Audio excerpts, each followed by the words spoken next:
Who's gonna carry the boats?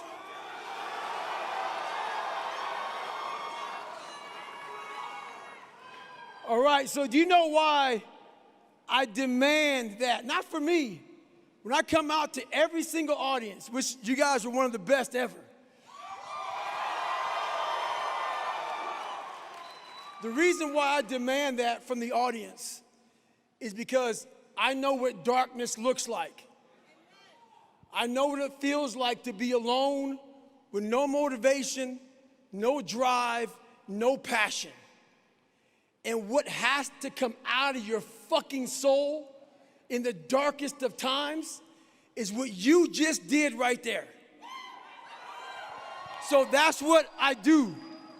So people always, like, for the first 20-some years of my life, it was just darkness.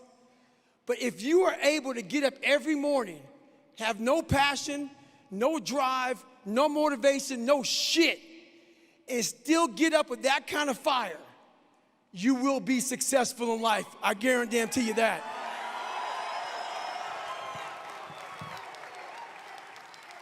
It was okay? That was okay. It was okay. It wasn't great, but it was okay. One of the best is not the best, but we tried. I know, I know. All right, well, first of all, thank you. Thanks for being here. Thanks for being who you are, seriously. And thanks for just being straight, no bullshit. Appreciate it. Because, and I was saying this day backstage, we've been doing this together for 10 years now. Some of you have been here for 10 days, some of you have been here for 3 years, 10 years. And I've probably in 10 years said, this book changed my life. Not many, I'll be honest with you. The only one I read every day is the Bible. And I read, but if you've not read, and I'll read them all now, and I ain't bullshitting either, because when I started reading, it hurt me.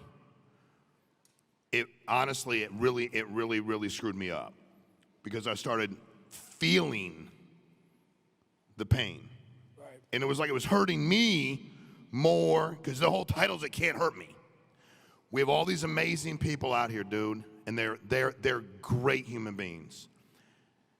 But it is, whatever it is in their life is hurting them, whatever it happens to be. They eat what they kill here. That's it. Everybody you see out here, commission-based sales. Every one of them. You've seen a bunch up on stage, killing it. They're great. But there's some right now, David, that are trying to figure out what to do tomorrow, next week, month. There's people out here right now, they ain't going to raise their hands because you're here. They're excited. But they're thinking about quitting. They're thinking about it. What would you say to just about that mindset and what it takes to do what we're doing? Because the pain is what I hear about, man. And you ain't nobody talks about that better than you. Well, first of all, what you guys gotta understand, guys and gals gotta understand, is that I keep it real. I'm not superhuman. I'm definitely not Superman. So when I talk to you all, understand these are the things that I had to tell myself. So, you know, a lot of people come up here and start talking to you and they think they have all the damn answers and shit, and they kind of talk down on people. No. I know exactly what it feels like to be lost, to want to quit every day of your life. And that's kind of what created me. So on my bad days, that's where all this taking souls and shit comes from. So on my bad days, I had to imagine a false reality. So for me, for instance, I was 300 pounds. A lot of you guys know my backstory. And a black kid, I was the only 36th African-American Navy SEAL in over 80 years. So think about this, though. Think about how I wanted to quit. I was afraid of the water. My favorite meal was chocolate milkshakes with chocolate donuts. I didn't run, and I was afraid of the water, and I was 300 pounds. And I have a pipe dream of going to go be a Navy SEAL. Yeah, exactly. You should be laughing. Every morning I woke up, and I had less than 3 months to lose 106 pounds to get into the Navy. Every morning I woke up, I wanted to quit. During runs, I quit. During my diet, I quit. During swims, I quit. I quit every single day during this 2.5 month. But at the end of the day, what kept me going was I saw a video of 18 men graduating from Navy SEALs training. And all I thought about was, what if What if my black ass can be up there on that fucking stage one day and I can pull off this fucking miracle that no one saw? There wasn't no fucking social media. There wasn't no watch David Goggins lose 106 pounds in 2.5 months. There wasn't no, diet plan and shit. No, there was nothing. No one saw it. My mom, she's here in the audience right now. She saw it, and she's the only one that saw the transformation. But I knew it. I saw it. The whole accountability mirror that I talk about and Can't Hurt Me, every morning I woke up, I had a real conversation with that dirty mirror. And every day, the same answer came back to me. Do you want to be on your deathbed knowing that you could, but you didn't? And so every day I kept saying that. I kept saying that. And before I knew it, 2.5 months later, I lost the weight and I was going to Navy SEAL training. So, which, it sounds so fucking crazy that you're afraid of water. Terrified of water, and decided, fuck it, I'm gonna join the SEALs. That's a good idea. The guy you talk about in your book, right? Because you were trying to figure out what to do. You had that whole medical issue, right? And then you went back. What did that guy see in you? Because that guy, right? That one was the one's like, here's what you got to do. Here's he saw something. What did he see in you at that time that you didn't see? I don't know if he saw anything. Okay. Basically, what he was doing for me was doing his job. Got it. No one else. So when I walked up to every recruiter, and there was a lot of them, and I would always go back to my mom's house upset. But every recruiter saw what they saw. And that's the thing you guys got to get from me right now. A lot of people see what they see. Maybe you're out of shape. Maybe you look lazy. Maybe you look slovenly. Maybe your outward appearance is not what it should be. No one saw what was inside of me. And that's the one thing I was afraid to pull this out, because who I was a afraid kid, but something always said, man, you got more in you. And what this guy did was just did his job. He looked at me, I said, I want to be a SEAL. He goes, you got to do this, this, this, and this. Every other recruiter was like, you're 300 fucking pounds, bro. Like you walking into my office with a chocolate milkshake. So I don't blame them, because what they saw, I would have said the same shit. But this one recruiter, Steven Saljo, I walked in, he goes, I'm gonna do my job. I don't think this kid's gonna make it. There's no way, but I'm gonna do my job. And just by him giving me an opportunity, I gave the guy a lot of money a couple years ago. And he's like, what's this for? This is like literally 20-some years ago, I find Steven Saljo again, and I gave him money. He goes, what the hell you give me money for? I go, because you did your fucking job. And if you didn't do your job, I would never have found David Goggins. Wow. So I gave him a fucking check for doing his fucking job. Damn. And that's all he did. Well, I got to be honest with you, David, before you got here. And by the way, your mom's amazing, but she's like watching you. You're in the room, you're like, they watching mother effing everything that's going on. She looking over here, I look at David, she looking at David. I'm like, hell, if this goes bad, I don't stand a damn chance. She's got some essay, man. Yo. She's got some essay. For real. So, my man brought in and this, it gets to a question that's real important from an accountability standpoint. So my man brought in a plate of cookies, 15 sugar cookies. And I didn't say nothing. He said, oh shit, I gotta get rid of the cookies, right? David's coming. So he got rid of the cookies. And I said, dude, why are you more worried about David seeing the cookies than you eating the cookies? Right, like, right. You probably ain't gonna see David again after today, except for on YouTube. Like, what's he gonna do to you? How do people, because that happens to you. It's got to. Oh, yeah. People around you like, dude, I thought I was supposed to start warming up. He went back, about 9 miles back there. I said, where'd David? They go, he just keeps walking around. He stood still, not at all. And I'm walking around, I don't even know why I'm walking around, because I feel bad about myself. How do we get people to be more accountable to themselves than they are everybody else who actually doesn't even matter? They're not even a stakeholder in their life. That was the one thing that I was trapped in. So a lot of people don't know this story about me. But when I was coming up, so I went to an all-white school for a while, and then I went to a majority black school for a short period of time. And when I went to majority black school, see, I always wanted to be, so I wanted to be a priest first. No one knows that. And then after that, I'm like, I want to go be in special operations. Like I said, there's only 36 African Americans. So you don't walk around a black community talking about, I want to go be in special operations. So I tried to fit in. And by me trying to fit in with every group I was in, I lost myself. And so why I'm so polarizing now is because either you fucking like me or you fucking don't. And the reason why I was walking so much backstage, I'm nervous as fuck to be out here in front of these people. Yeah. For real. My mom would tell you a story.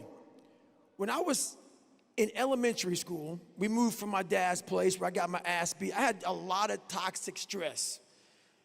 Hair was falling out of my head. I had a bunch of white splotches. And the biggest thing was I stuttered like a motherfucker. Bad. It's funny now. The shit wasn't funny when you were a fucking kid. So every time I get on stage, I think about one thing. We had a Christmas play.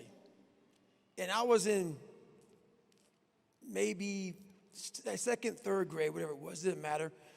I was young, but I stuttered horribly bad. And I'll never forget, the teacher gave me the smallest line possible because she knew this could be a fucking train wreck. He may get up there and just act a fool. So I got up there and I acted a fool.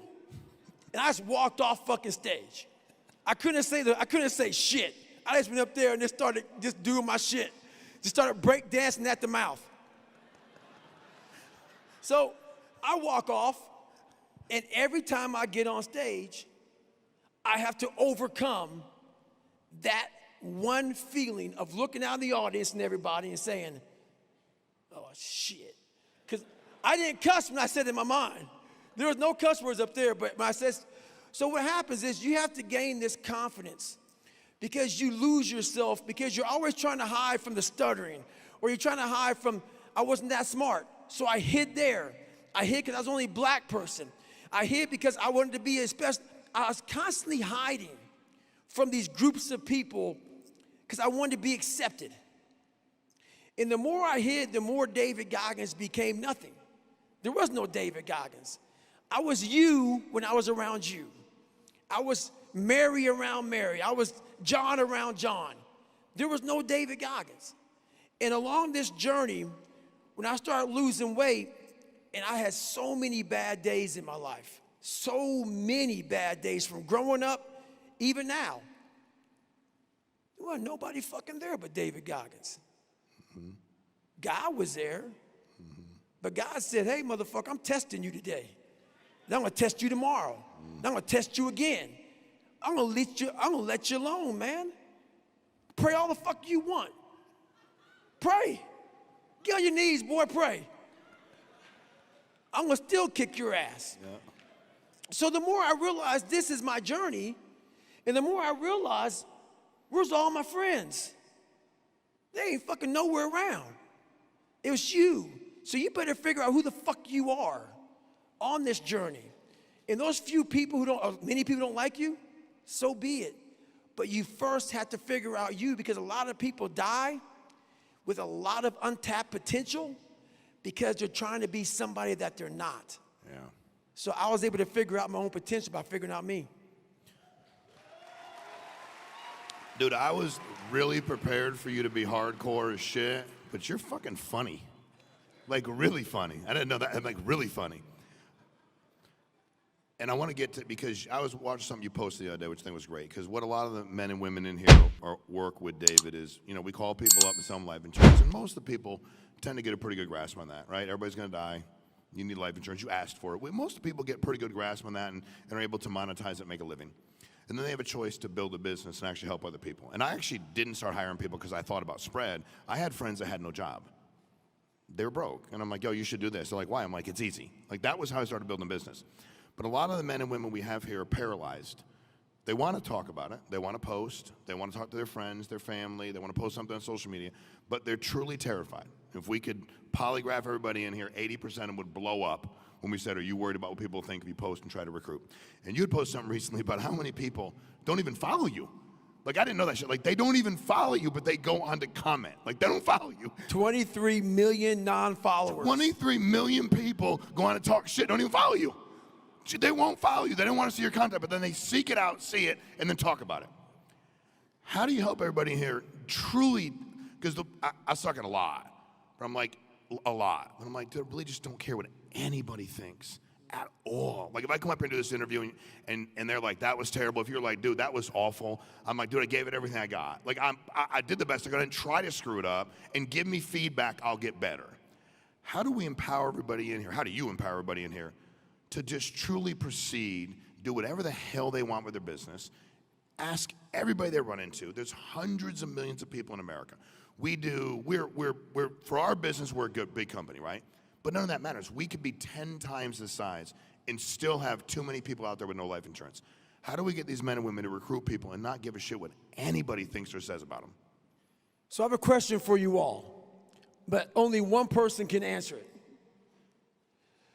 What is your biggest fear?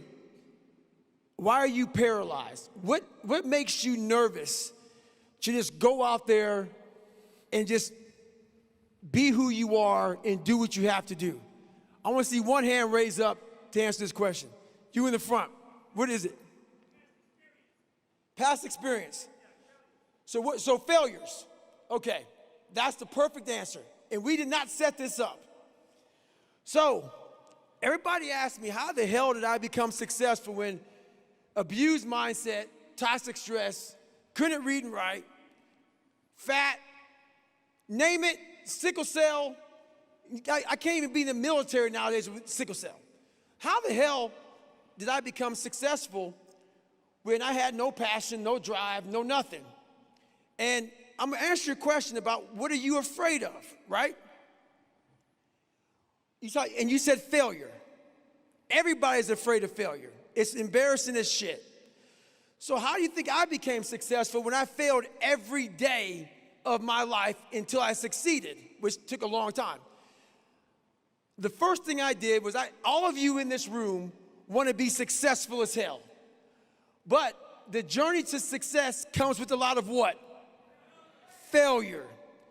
So why the fuck don't you teach yourself, like I taught myself, is how to fail properly? It's not saying be a failure. When I was 300 pounds, people think, oh, you really thought you could be a Navy SEAL? No. I think I was gonna fucking lose the weight. But what it was how I was able to get over all the failure and all the embarrassment of failing was I told myself, you are gonna have to learn how to get up extremely fast because you are gonna have a million setbacks on this journey. And that's how I literally taught myself how to fail first. Because I knew that if I was afraid of failure, I would have never been able to be a Navy SEAL. I would have never been able to get to where I'm at today. So I went through, and I literally at 300 pounds, or 297 to be exact, I sat back and I visualized how this journey is gonna look. In the first several months was nothing but failure. So how am I gonna get up the next morning when I failed the day before? How am I gonna eat this meal when I failed and I got fries and a milkshake again when I was supposed to get grilled chicken and rice? So I went through and I taught myself how to fail. And when you do that, you're able to get up extremely fast and you no longer care about the end result because you know if I want to be way up here, it's going to take a bunch of small micro failures along the way. But you have to understand that that is part of the process. When you want to achieve the highest goal of all time, you are gonna have to learn how to get your ass kicked all the way up that damn mountain. And then when you get up the mountain, the oxygen up there is very thin. It's hard to breathe. So it's not a lot of fun up there either. So all the way, if you want to be successful, you got the bottom that sucks, the middle is extremely hard, and the top, it sucks worse than all of it.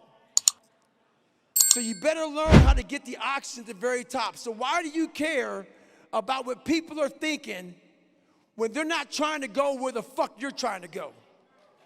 And that's the whole moral of the story. So we have, in our business, it's not a typical sales deal, right? Like when I was in real estate, if I didn't sell you a house, I didn't sell you a house. You had a place to live, you know. If I didn't sell you, I stole construction material. If you're in solar and don't sell somebody solar, it's all good. In our business, if we don't make a sale, somebody dies with zero life insurance or not enough. That's honestly no bullshit. I was a social worker 14 years, found this. I was like, dude, this is social work, but I get paid more. And then I can bring people on. If all these men and women work with you and you could get them to, because that's what I try to get to. And I need to get a million times better at it. Because I'm actually, people are like, how'd you sell a lot? I didn't want to leave anybody unprotected. And shit, if I had to piss them off, upset them, make them uncomfortable, make them give me shit, make them judge me, make whatever I had to do, I wanted them. And when I got my first death claim, 3 months in, 32-year-old dude died in a motorcycle accident, got $250,000, I was like, oh, everybody's getting covered. What's your advice? What is your advice, David, on, because I always went to, what's the worst thing that can happen? Well, shit, I can screw this family up forever. Nobody came to my mom's apartment when my grandma died.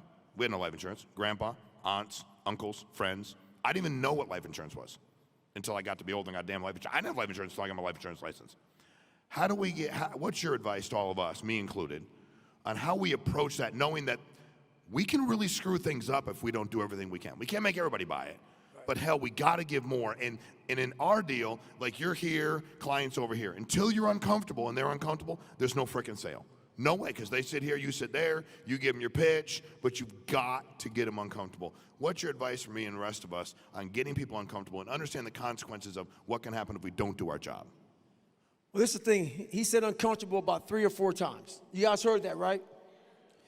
Your job is to get people uncomfortable. It sucks. I worked with a guy one time that made $75,000 a year, and his job was very similar to yours, and now he makes over $1 million. He called me up 5 years ago and said, I want you to be my coach. And I taught him one thing. I had him out here doing all kind of crazy shit. He goes, why are you doing this? I go, because your main job is to make people uncomfortable. But it's hard to make someone uncomfortable when you've never been uncomfortable yourself. So a lot of people in this room aren't pushing themselves to that uncomfortable place. And that is the first thing you have to know what uncomfortable feels like. So when you're pushing someone to that place, you know how to talk them through it. Because if you haven't experienced it and you haven't gotten the knowledge from it, it is impossible to push someone there, because the second they get uncomfortable, you are now uncomfortable. You are now in your feelings. You are now feeling bad for this person. You now feel that they're uncomfortable because you don't know how to walk them through the uncomfort. And that is the most important thing that you have to learn. Is there is theorists and there's practitioners. A lot of theorists will tell you how uncomfortable feels. The practitioners are the ones that have experienced uncomfortable, and they know exactly the steps on how to get through being uncomfortable. So then you now have the science about it. So while you're talking to this individual and they're feeling uncomfortable, you know exactly how to break them down and find a way in to their heart so they come out with the insurance that they need in the long run. It's amazing. One of the other things we struggle a lot with is, and it might be the same with people that work out, competing, is, and I was talking to a guy earlier this morning, I said, what's your biggest issue? He said, I found a way to make money, And then he said to me, but I self-sabotage, which I think is bullshit. In my opinion, I think that's just a made-up, like it's an awesome way to let people off the hook. Oh, you just didn't do it. No, dude, you didn't do the work. You didn't wake up and go, I'm going to destroy it. All of a sudden, I'm not accountable. But the struggle has been for a lot of folks is, I didn't want to be on the hamster wheel for the next 60 years. When I got my life insurance license, what scared me the most was I was going to people's houses that were 75 years old, and they like were broke as all shit. And I'm like, I don't ever want to like outlive any money and be able to not support myself. The complacency that sets in. Because I was raised, if we had, and again, you got to figure out what your motivator is. Mine was never money, it was this. I don't know that I saw this or didn't see this, but I'm like, if these idiots, because I met them, if they can run a company, and I've met them, shit, I can do it too. But a lot of folks get here and money's their barometer. I have enough to live, so I'm good. Maybe the gentleman that you coach, maybe someone, I have enough to live, so I'm good. What's your advice on people actually realizing there's a hell of a lot more, and they'll do it. They'll come in here, and they'll work 60 hours a week, and then 40 hours a week, and then I got money. Then they go on vacation for 3 weeks. Right. And then they want to know what the problem is. And in our business, it's an advanced business, so the money can charge back. How do you help us understand to keep freaking going, especially when it feels good? Like it's getting good. How do we make it great or not go backwards? So a lot of you will not agree with this, which is fine. So don't take this literally, because don't ever cap this. But I cap my success. I'm not saying cap your money. I'm not saying any of that. I say this is just my term. So every single year, I've made millions of dollars.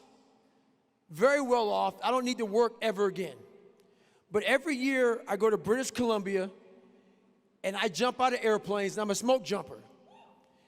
And I lose about $5 million a year to smoke jump for 4 to 5 months a year. And everybody goes, why the hell do you do that? Because on my journey, trying to get to where I'm in today, I found out that all the knowledge for me came at the bottom. And how I stay hungry is I literally go back to the bottom. I go back, I pick up a shovel, I pick up a Pulaski, someone's in charge of me, some 20-some-year-old kid. I'm damn near 50 fucking years old. I got some 20-year-old kid still digging in his nose and digging his ass in charge of me. But it humbles me because I want to be the best. And a lot of people in here, they might just be okay with just that money to live. And that's the thing that I realized a long time ago in my life, is there's some people I can't motivate. There's some people in this room that when I speak, they're rolling their eyes. This guy's, this fucking David Goggins, ridiculous shit. His passion, his motivation, his drive is all fucking crazy. It is. Because I found out a long time ago what I'm supposed to be in this world. And that hunger is going to stay with me until I'm dead. You have to have that kind of want in your life. If you're fine with waking up every morning and having just enough to go on vacation and come back and you work again, that's good for you. But you're in this room for a fucking reason. And a lot of you in this room will leave this conference and you will go bust your ass. And you'll be motivated as hell because you heard somebody speak and the fire is built up. But guess what happens 4 months from now?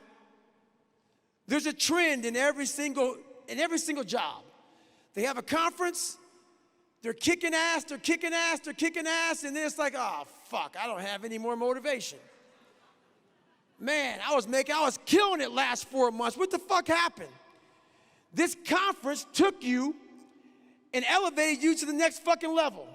But then the real you came out. The real you might be unmotivated, might have no determination, no passion, no drive. But like I said, why the fuck did I have you all yell at the top of your lungs when I came out? Because on those dark days, you still have to find more.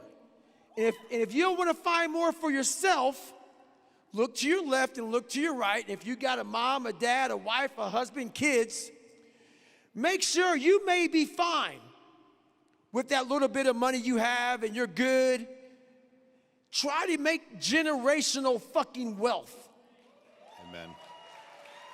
If you're good, be that person when a fucking fire happens in a room like this. I guarantee most of you motherfuckers can look at me. Where's Goggins going? I'm gonna follow that motherfucker. You wanna be that motherfucker for your family. That when all hell breaks loose, they know that even though you're good by yourself, you got a family to take care of, and you have made enough for them that they fall on their fucking ass, you can pick them up. So there's a lot of things out there that should keep you going in life, and if that's not enough, you need to go look at that dirty mirror again and see why you're really doing it for. Wow. So when you listen, and I'm 10 years, I've been doing this 15. 10 years, I've been doing, we do these meetings, and this is the first time. First of all, I've been sober 23 years, but sitting next, thank you, but sitting next to you is the closest I've felt to being back smoking crack and sniffing cocaine. And I'm just being honest, I'm not lying, I'm being honest, sorry, I'm honest. I feel like we're getting ready, I'm too old, I'm 51, but I feel like we're getting ready to take the football field, and I just played around with an 8-ball, and I'm ready to go, and we're gonna kill somebody. Like, that's how I actually feel, which means the shit's contagious. And I've never met anybody that I've sat next to, I met a lot of smarter people, but I ain't met nobody that had more energy than me. And I'm like, he's straight as shit, he's sober. It's contagious. Yeah. And I love what you said, be that for your family, right? Because when people come up and go, my dad, I was talking to Sean and his kid, Sean Jr., he's like, I'm like, no, your dad's it, dude. Like, your dad has his own business. I ain't your dad's boss. Everybody's independent. I ain't your dad's boss. Your dad's the boss of your family. All these folks have to understand, and I want you to speak to this, please. Everybody on their team's watching them. Every freaking, and by the way, nobody here is rolling their eyes talking shit about you. I promise you. Number one, they're scared you might see them from here. And number two, peer pressure is the most powerful pressure in the world. Someone next to them will be like, dude, stop shaking your freaking head or I'll hit you and I'll keep spinning around. Guarantee it. Promise you. Talk to us about that, because that's what kills me. I had a guy tell me one day, he goes, you know why that guy's team don't grow? I go, no. He goes, dumps his shit downhill. He has a bad day, he dumps on everybody, and he paralyzes them. Everybody, and I watch these people, watch them. They're watching their moves. They're feeling their energy, good or bad. I've been up here on stage doing these things with people that charge way too much money, that are uber famous. I'd rather be shoving thumbtacks in my eyeball. It's so fucking bad. Seriously. Help us understand. Everybody's watching. Everybody. The thing about it is, you all know everybody's watching. And this is the thing. So have you guys heard of my thing called Taking Souls? Yeah. Okay. For those of you who haven't, I'm gonna give you a short story. So everybody's watching. And so when I started figuring out what I want to be in life, I want to be a leader. I want to be the leader, like I said, when a fire breaks out, they look at you. And what that means is this. It was Wednesday of my second hell week. We had been up the whole time, hadn't gotten any sleep. And so there's about 3 boat crews left, which means there's not many people left. Like over, I don't know, 80, 90 people have quit.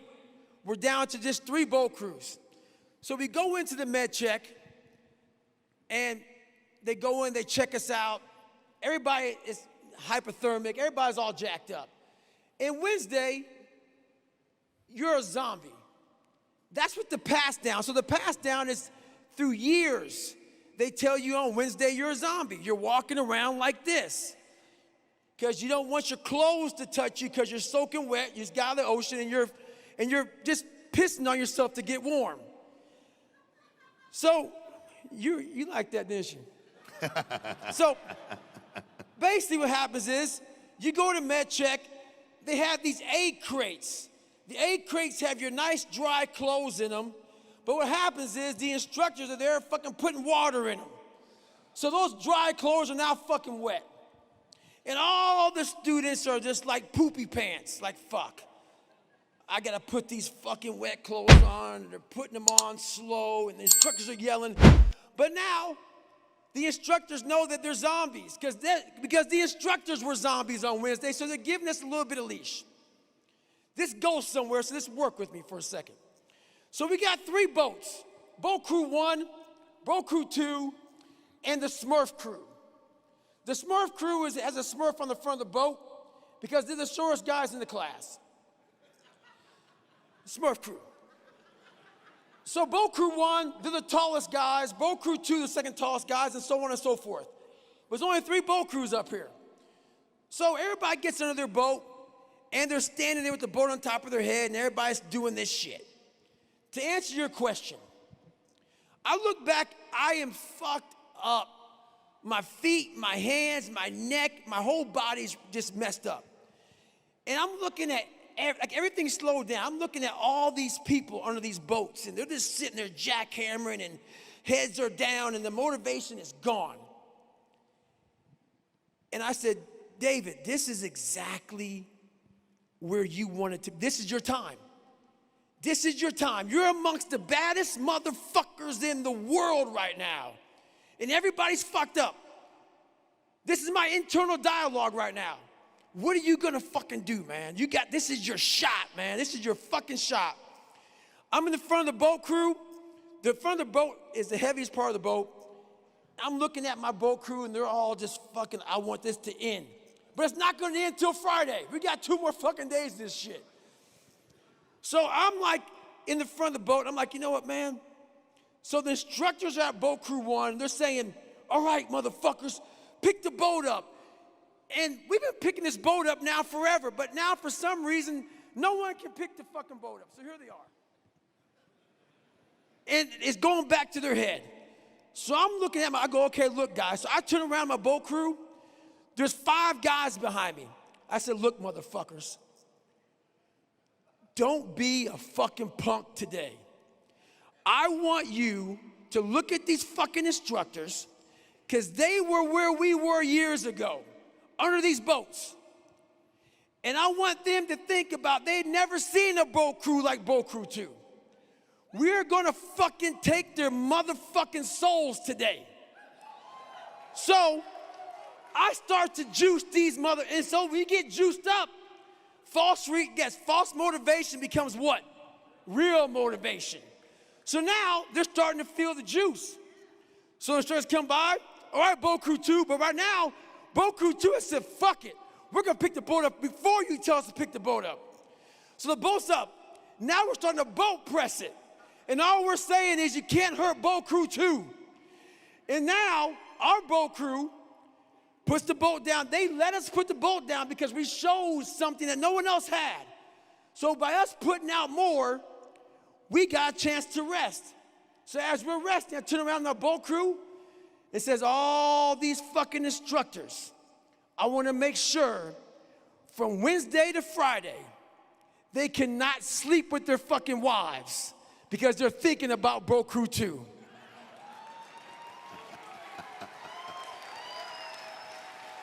So, to answer your question, you want to be that one motherfucker that every day, whether it's raining, snowing, sleeting, you lost every dime, your mom died, your dad died. You come and you bring the energy that it takes to make a team function at the highest fucking level every day. And that's the person you want to be every day of your life. Wow.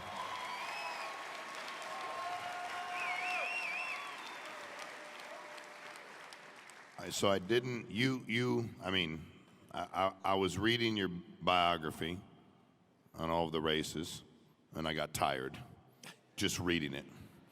Then I read it again. But I did not know, I knew early that mission and these races, runs, you started that to raise money. Right.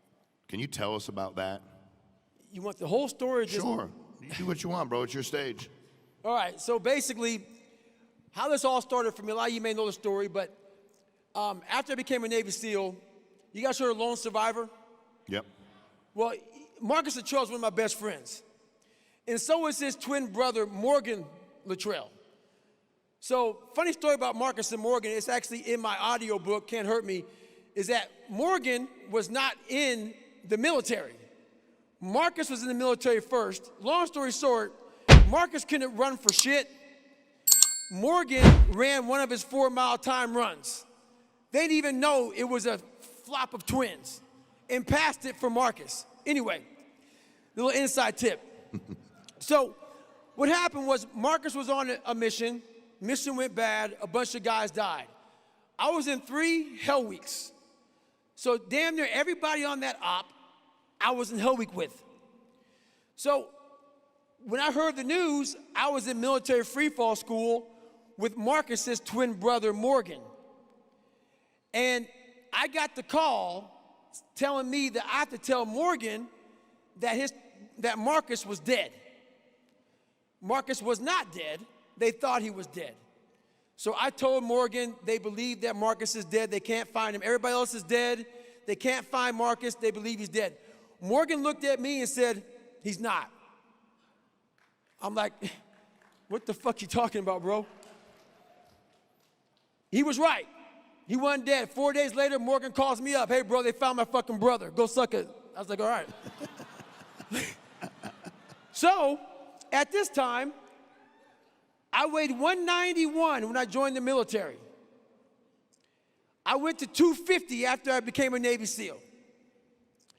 So that story touched me so much that I started Googling different races. I wanted to raise money for the Special Operations Warrior Foundation. It's a foundation that if your dad was in the military, he's a special operator, he died, your son or daughter would get full tuition to go to college. So I'm like, I'm gonna go do this. But being a Navy SEAL, I couldn't do a hot dog or hamburger competition, do something like that. But so I looked up the 10 hardest races in the world. And what came up was the Badwater 135.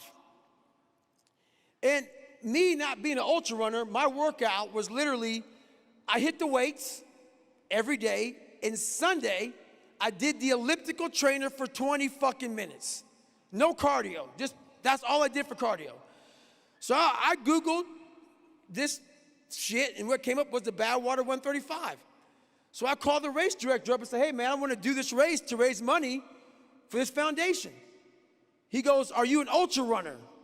I was like, what is that? He's like, do you run 100-mile races? Or I go, 100-mile races? I didn't even know this shit even existed. So long story short, he goes, look man, you gotta run 100 miles in 24 hours or less to get into the Badwater.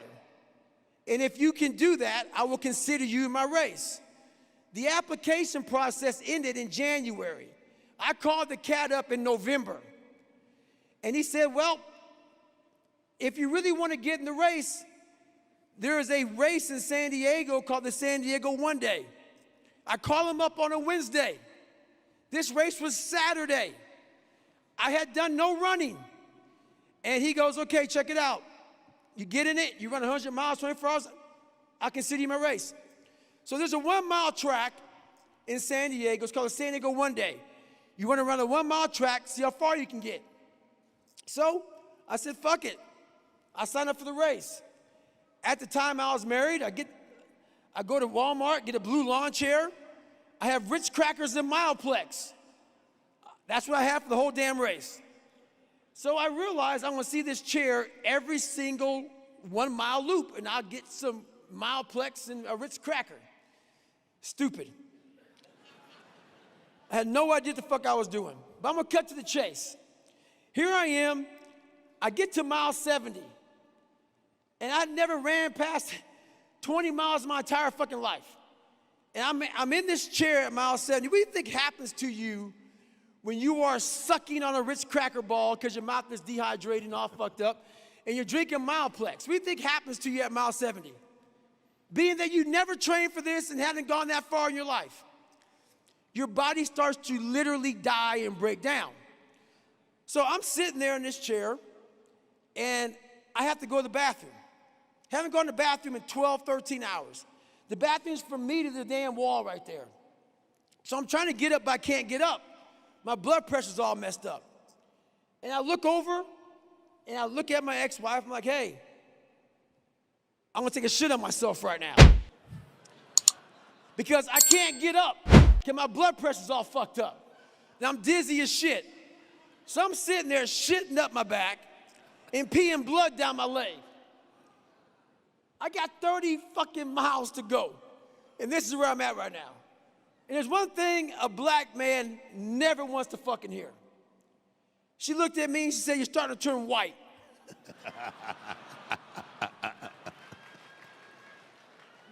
It's a fucking long day. So I'm sitting there, I'm looking at her, and this is where the 40% rule came from.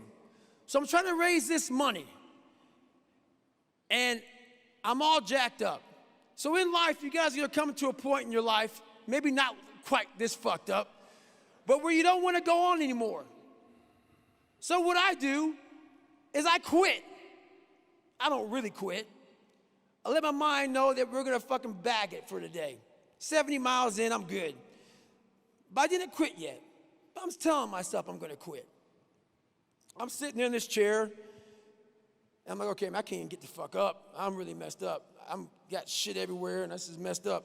So I'm cleaning myself up, and there's an aid station that I haven't been using that has peanut butter and jelly, salt tablets, and bananas, real food that I fucking need some water and shit right now. I need something.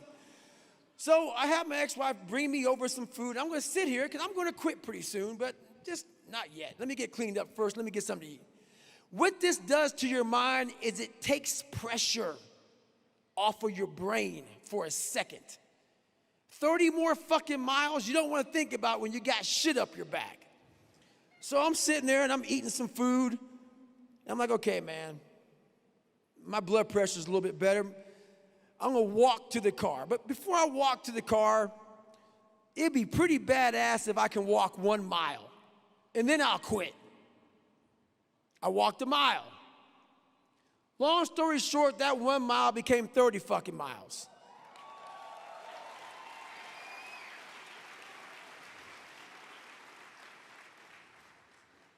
And that's the thing that we do a lot in life. What we do is when we have a goal. My goal was to raise money for this foundation. Now, I'm not saying go to my extent. This is all, take what I say with the grain. Just take it. Take little bits of what I say. You're not trying to be fucking David Goggins. You're trying to be the best you possible. But that requires knowing how to take mental breaks when shit gets hard. It's not quitting. Just take a fucking break for a second and get your breath. Because your mind is panicked. You're sporadic. It's called a 1 second decision. I saw so many people who could have graduated Navy SEAL training, but they get in that fucking cold water during Hell Week. Think about Hell Week. Hell Week is 5 days, 130 hours of continuous training. You might get 2 hours of sleep, but you go through 3 to 5 weeks of training before you get to Hell Week. So all Hell Week is no sleep. It's the same shit you were doing. Nothing different. But your mind spazzes the fuck out hour 1 when they put you in that cold water that you've been in 1,000 times. You get in that cold water and you freak out. You don't remember that I've been in this water before 1,000 times. You don't remember I've done this shit before. So in that 1 second decision, your mind can't process 130 hours. It's too much. So you quit. And once you quit, you take that warm shower. And guess what happens? You have regret. So you have to learn how to manage that 1 second decision. And what that is this. If you do 130 hours, every second you have to win. If you lose 1 fucking second of that 130 hours, you will not be a Navy SEAL. In life, it's the same way. If you lose 1 second, not take a break, if you make a bad decision and just hang it up in that 1 second, you will fucking regret it. You must win every second. You must be in control of your life every second of your life, or you will lose. So that's the biggest thing. Never forget your goals. Many dreams die while suffering. Don't be one of those people whose dreams die while you're suffering. Learn to manage your mind. Wow. Unbelievable. All right, we're wrapping up. I need your help with something. We wrap up here after you close it out. We have a dinner break. We got an award ceremony. We give out, we got 5,000 people. We probably got 500 people who start to get awards. They'll be here. They're getting awards. The best thing that anybody ever did to me when I got in the insurance business, the guy made me go to the award ceremony. I've been there for 4 months. I said, I've been here 4 months. He said, I want you to go to the ceremony. I want you to see the people get the awards. And I want you to realize that if they can do it, shit, you definitely can do it. I want you to sit in your chair and think about what it feel like when you go achieve it. I went like he told me to, and I watched, and I was like, the dude just tripped over the stairs. The dude went the wrong way.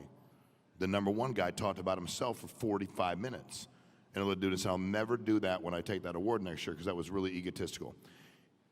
Can you help me speak life into the people that are thinking about going and getting dinner, going and getting drunk, going to watch a game, and convincing them that coming back here is a great decision for their family? There's a phrase I always say, and this phrase needs to stick with you for the rest of your life. There's a lot of people who want to go back, watch the game, get a drink, bag it. They want to bag the rest of the day. But the question is, are you done yet? Are you truly finished with what you came to do? And so my phrase that I've said to myself for a lot of years, and I say it in the darkest of times, don't stop when you're tired. Stop when you're done. So remember that. Are you done? A lot of you are not done. So don't sit back and be that bad team member, because everybody's watching you and everybody's gonna know you fucking bagged it. This is all part of being a fucking leader. Being a leader fucking sucks.